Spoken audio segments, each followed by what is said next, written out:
हाय दोस्तों, नमस्कार। Prep exams के यूट्यूब प्लेटफॉर्म पर आप सभी का स्वागत है। आज हम लोग एसएससी जीडी कांस्टेबल के जो है जीके जीएस से मोस्ट इम्पॉर्टेंट जो है 20 प्रश्नों को जो है हल करेंगे। और ये जो है पहला प्रश्न हमने जो ले रखा है, इसमें चंद्र ग्रहण के समय निम्नलिखित में से कौन जो है मध्य में रहता है? पृथ्वी रहती है, चंद्रमा, सूर्य, या फिर फोर्थ ऑप्शन इसमें दिया गया इसमें से कोई अन्य।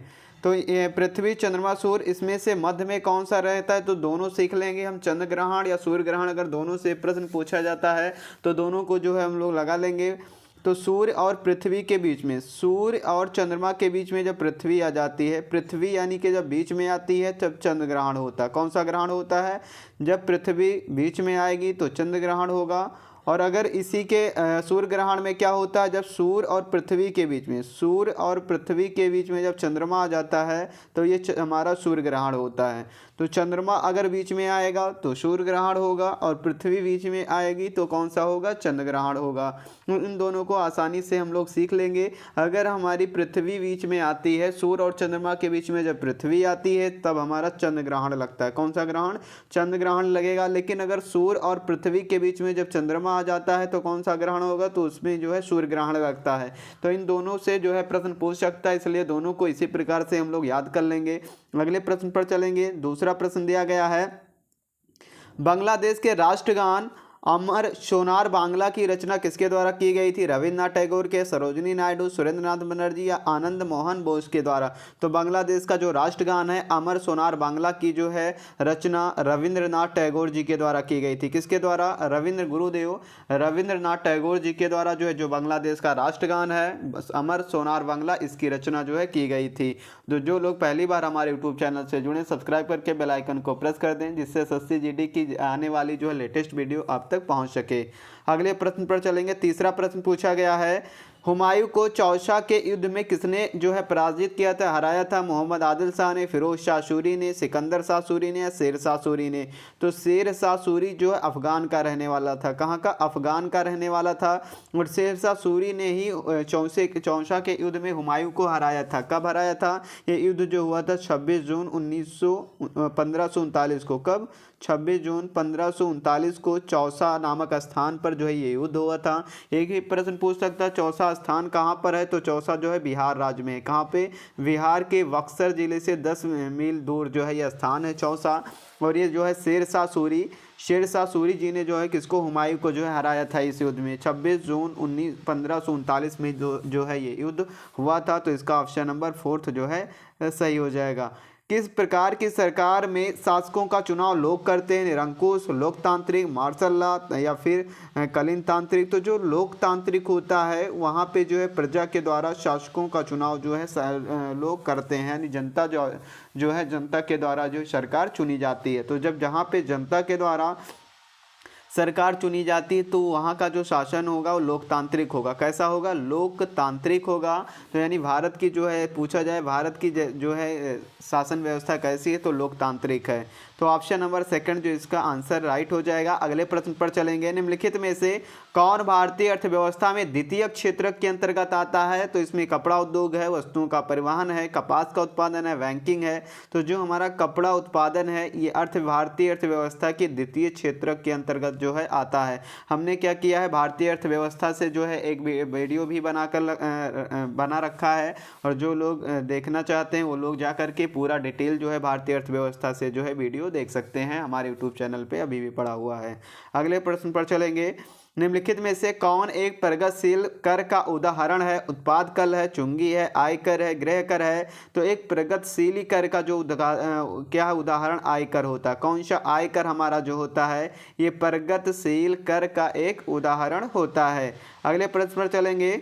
भारतीय संविधान के कौन से अनुच्छेद में भारत को राज्यों का संघ कहा गया है? मोस्ट इंपॉर्टेंट है। तो भारत को राज्यों का संघ अनुच्छेद 1 में कहा गया है। किस अनुच्छेद 1 में जो है भारत को राज्यों का संघ जो है कहा गया है?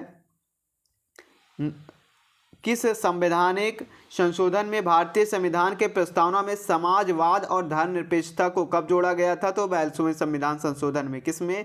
42वें संविधान संशोधन में जो है समाजवाद और धर्मनिरपेक्षता नीति को जो है जोड़ा गया था।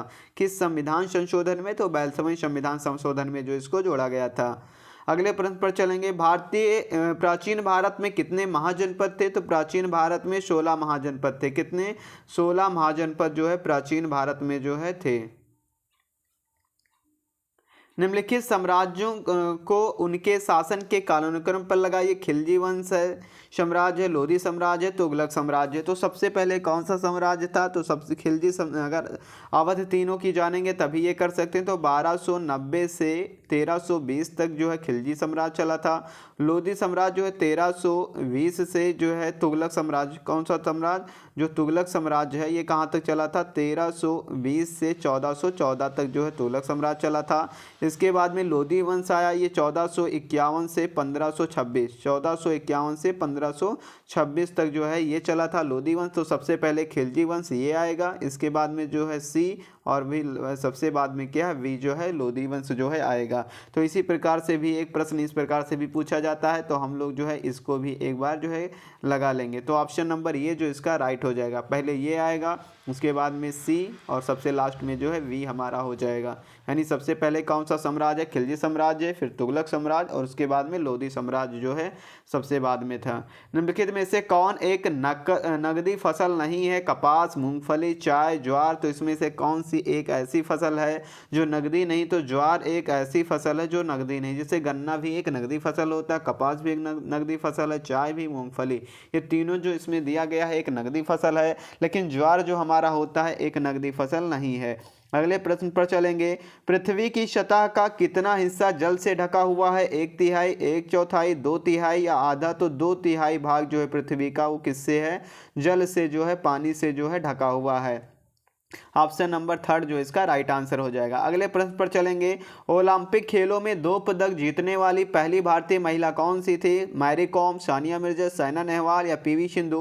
तो इनमें जो है पीवी सिंधु जी जो हैं ये 2 ओलंपिक में जो है 2 मेडल जीतने वाली पहली भारतीय महिला थी। ये कब कब जीता था? तो इन्होंने ये भी पूछ सकता है, रियो ओलंपिक 2016 में हुआ था और इसमें जो है सिल्वर मेडल इन्होंने जीता था। कौन सा मेडल? सिल्वर मेडल इन्होंने जीता था। उसके बाद में जब टोक्यो ओलंपिक हुआ, टोक्यो ओलंपिक में इन्होंने क्या जीता था? महिला बैडमिंटन सिंगल्स में ब्रॉन्ज मेडल जीता था। इसमें भी क्या जीता था?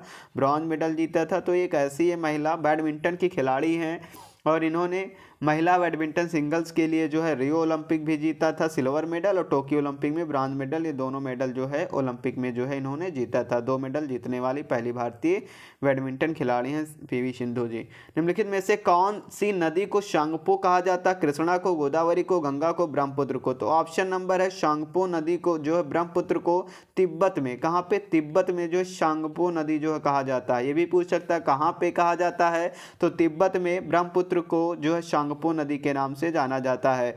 नर युग्मक को क्या कहते हैं? युग्मज कहते हैं, अंडाण कहते हैं, शुक्राण कहते हैं या भ्रूण कहते हैं?